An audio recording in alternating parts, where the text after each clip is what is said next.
Lucky miss! Go with the lead. Vinewood Star Tours leaving now. Left him. See hedges in front of Star's home. Jeez.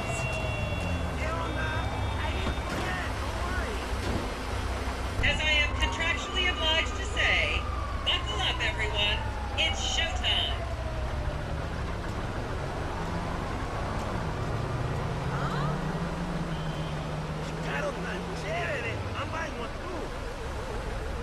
Vinewood is often referred to as the anal bleaching capital of the world. This is gonna be awesome.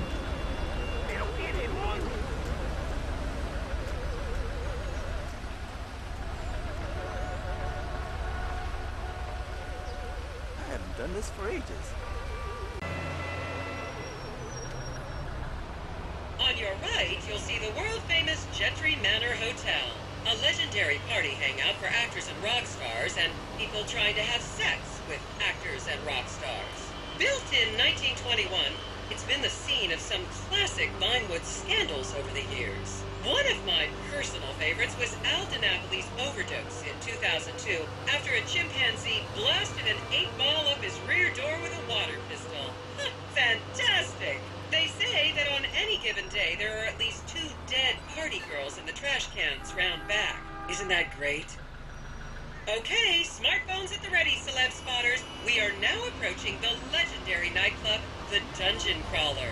Opened in 1996, the club is famously owned by actor Bruce Spade, who has a custom-built elevated VIP table so that he looks the same height as everyone else. It remains one of Vinewood's hottest night spots for the rich and famous to do drugs and date rape impressionable fans. Play your cards right, and that could be you! The Dungeon Crawler was in the news again recently when comedian Morgan Chester allegedly ran over a doorman in his SUV for not laughing at one of his jokes. Oh, and now a treat for you closet glam rockers on board. We're coming up to the infamous Tequila La Rock Bar. Back in the day, this was a restaurant run by the mob until it got shut down over the Adam's apple in the soup controversy of 1982. It reopened as the Tequila La Bar in 1983 and soon became a mecca for hair metal bands and fans from across the country. It's rumored that the Love Fist song Dangerous Bastards was written about a night they partied here on Mescaline with some transgender twins.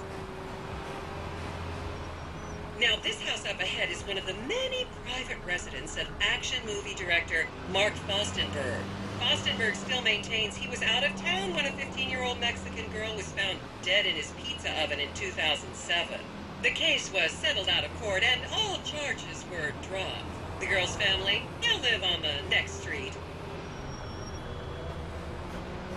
So this is the house of television exercise guru The Craze. You might have seen him degrading himself recently on Rehab Island. Do any of you remember the 80s? Strange times. People didn't go to the gym back then. They did jumping jacks in front of the TV and leg warmers and headbands. The Craze swapped his gold lame leotard for a crack pipe in the 90s, but is reportedly now clean and in the best shape of his life. That's Vinewood's code for he's trying to make a comeback.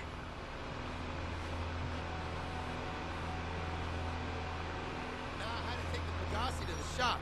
What am I driving now? This is the home of celebrity wild child Martha Turn. Daughter of 70s comedy star Joni Turn, Martha spent her teens partying on booze, her early 20s partying on coke, and her mid-20s staring at her shoes on heroin. Her tell-all autobiography about the difficulties of growing up really rich in Vinewood only sold 30 copies last year.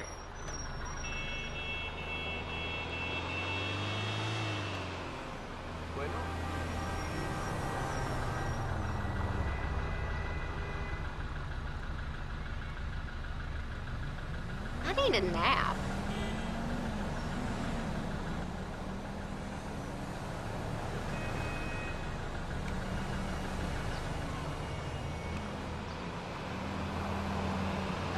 Let me get a pic of that.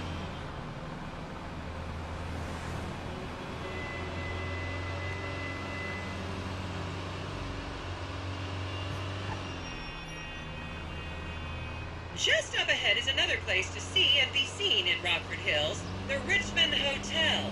An iconic entertainment industry hangout, sleazy producer types have been promising to make young girl stars here for over 100 years now. Not gonna lie, I did some shameful things in that lobby bar in my youth, but I've put that period of my life behind me now.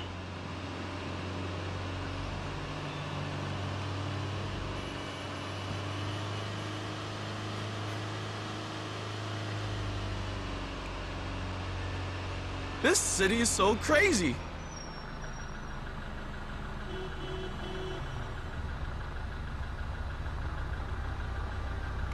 I was a member of the jury in the 1991 movie Last Will and Testament. They cut my line. What a fun day out.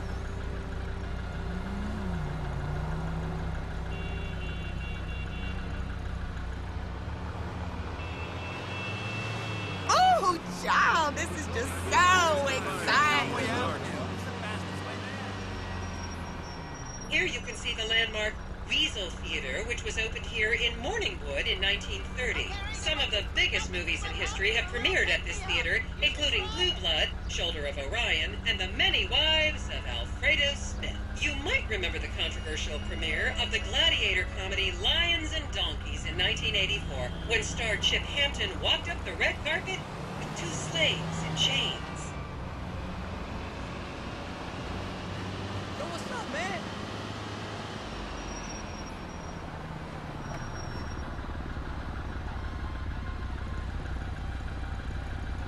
I'm tired of this tour.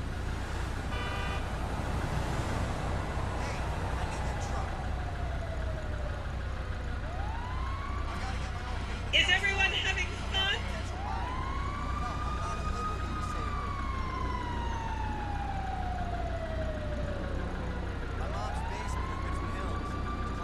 It brings me to tears, man.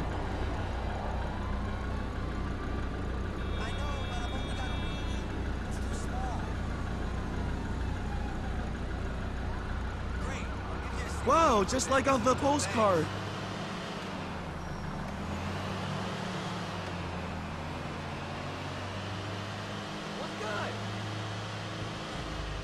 Hello there. Cool. Hi, how you doing?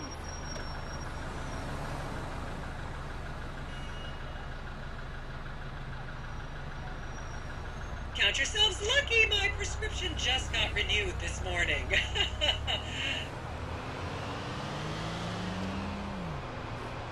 I can't wait to bleat this to my friends. And now to our left, ladies and gentlemen, is the famous Richards Majestic Studios. The product placement for classics like Nelson and Naples and Rum Runner, and the not-so-classics like Vinewood Zombie and Shoulder of Orion 2 was shoehorned into the final edits right behind those very gates. Everyone has a favorite Solomon Richards movie. An American Divorce really helped me through a difficult time when I was bankrupting my first husband. Oh, come on, don't people in the Midwest watch movies? You must have seen Defender of the Faith. No? Wow, tough crowd.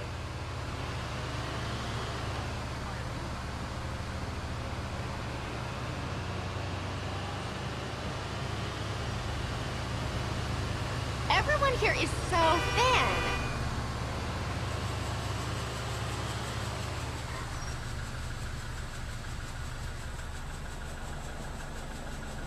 I love seeing more of the city.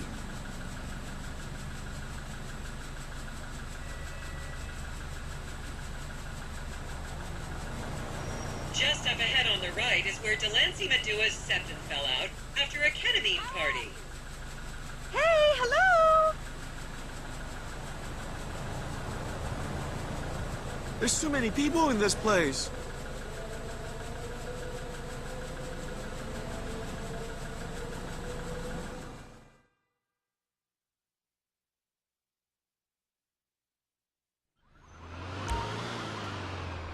Okay, people, get those cameras out. This is Portola Drive. You won't get a better chance to spot a celebrity in its natural habitat. As you can see, The recession hasn't hit this part of town very hard. These are some of the most offensively high-end designer stores in the country. And now, some fun trivia for you.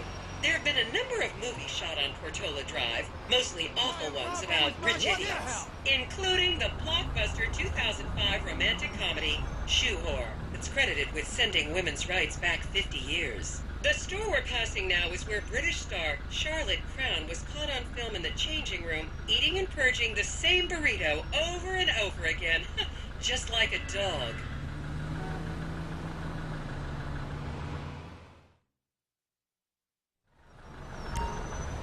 This is the Epsilon Center. Anyone with red hair, please cover it for your own safety. If you really want to meet a famous celebrity, this place is packed full of them. Take an introductory course. It changed my life. Kifla!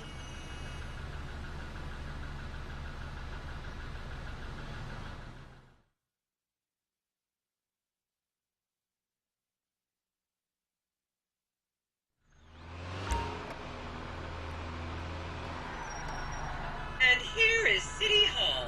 This is where the mayor's office is, if any of you care. You might recognize this building from the 20-minute final dogfight to save Earth in the movie Invasion Los Santos. Yeah, I work with Scott Stevens. If by work you mean run ridiculous.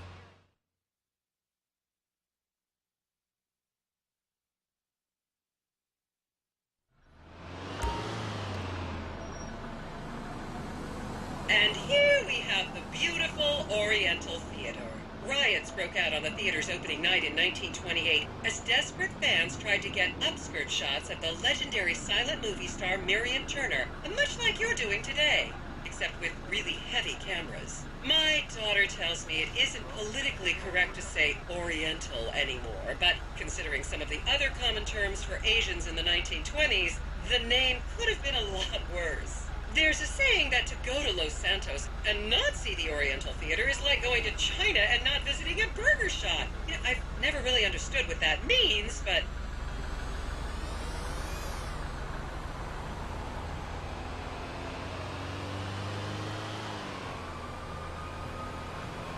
It's good to get out and about.